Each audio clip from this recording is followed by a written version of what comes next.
Have you ever stopped to wonder why, in this vast world of billions, it's you who has the opportunity to sit quietly in a Buddha hall and recite the name of the Buddha?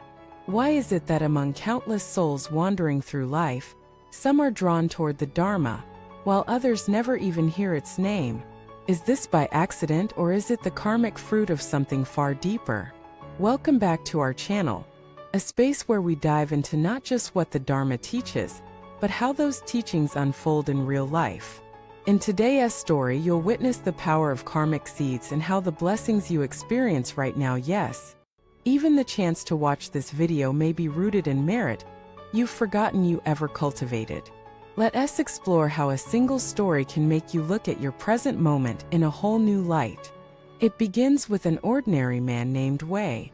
On the surface, there was nothing particularly spiritual about him. He worked a regular job, lived a modest life, and had never been to a temple. Religion to him was something old people did. But life has a way of unearthing what's hidden. One winter morning, Wei was hospitalized after a sudden heart attack. It wasn't fatal, but it was a wake-up call. As he lay recovering, he kept hearing chanting coming from the neighboring ward. It was the sound of Amitabha's name being recited softly, rhythmically, like a heartbeat of serenity. Curious and somewhat restless, he got up and walked toward the sound. What he found changed everything. In that ward was an elderly monk, frail and pale, yet radiating peace. Around him sat 3 visitors, eyes closed, voices calm, reciting the sacred name. Wei didn't know why, but he felt tears begin to fall. He sat down quietly and joined in.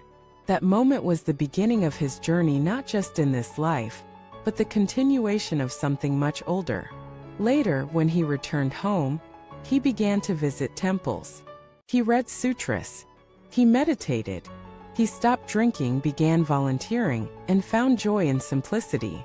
People around him were amazed. How could such a transformation happen so quickly? An old monk he met later explained, "You are not new to the path. You have simply remembered." That word remembered stayed with him. Because the truth is, we don't stumble upon the Dharma. We return to it, like a bird that circles the sky and finally finds its nest, like a seed that waits for the right season to bloom, like a melody that plays again in a quiet heart, so too does our spiritual path unfold. And that path, dear viewer, may have started lifetimes ago. Buddhist teachings remind us that nothing arises without cause. If you're hearing the Dharma now, it means you listened before.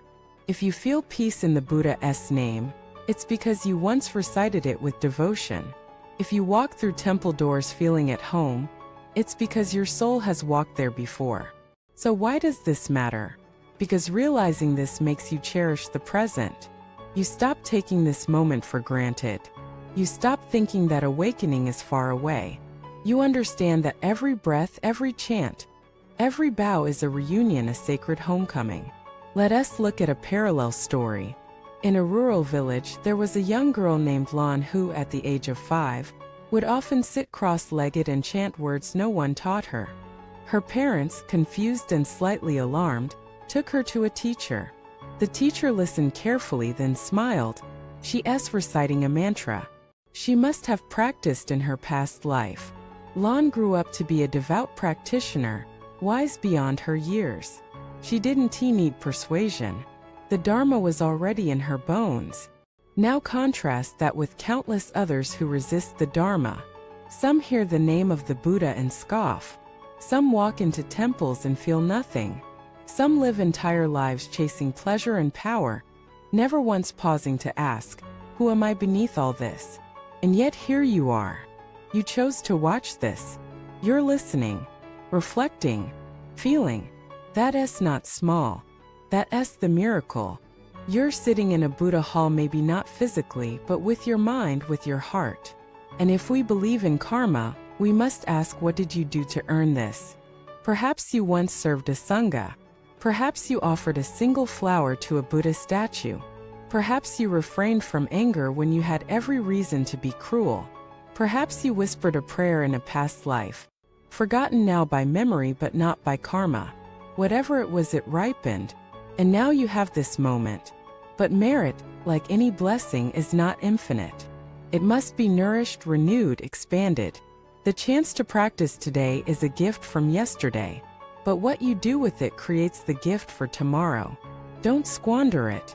Many people think merit is about grand gestures, building temples, donating fortunes, but the Dharma teaches us that the subtlest acts often carry the deepest weight. A moment of mindfulness, a word of truth, a silent vow. These things build futures. There's a story from the sutras of a man who gave a starving monk a single grain of rice with reverence. In future lives he became a king. But the reverse is also true. A temple donor, praised and honored in life, may fall into darkness if his gift was poisoned with pride. Karma is not impressed by titles or plaques. It watches the mind. So ask yourself, what mind are you practicing with? Is it sincere? Is it humble? Is it awake? Because if it is, then you are not just visiting a Buddha hall, you are becoming one. Every cell of your body can become an altar. Every thought can be a chant. Every breath can be a bow. You see, the Buddha hall isn't a place. It's a presence. And when you realize this, you'll find that wherever you go, the Dharma is there, guiding, whispering, shining. You'll treat others differently. You'll listen more deeply. You'll let go of grudges faster. You'll speak more truth. You'll serve without needing reward. That's what merit leads to, not comfort but clarity. Not fame but freedom. Not superiority but surrender. So if today you are blessed with the chance to hear the Dharma, cherish it. Not with guilt but with gratitude. Not with fear but with joy. Remember, it took lifetimes to get here. And it only takes one distracted life to lose it all. Plant new seeds. Tend to old ones. Walk the path not just for yourself, but for those who cannot yet walk. And one day someone else will sit in a Buddha hall, whispering the name of Amitabha, and feel their heart soften. Their eyes well up and they want to know why. But you will, because you planted that moment. And that, dear viewer, is how the Dharma moves silently, invisibly, lovingly through time. Thank you for watching this video. If your heart stirred even slightly, know that it was not random. Something ancient is waking in you.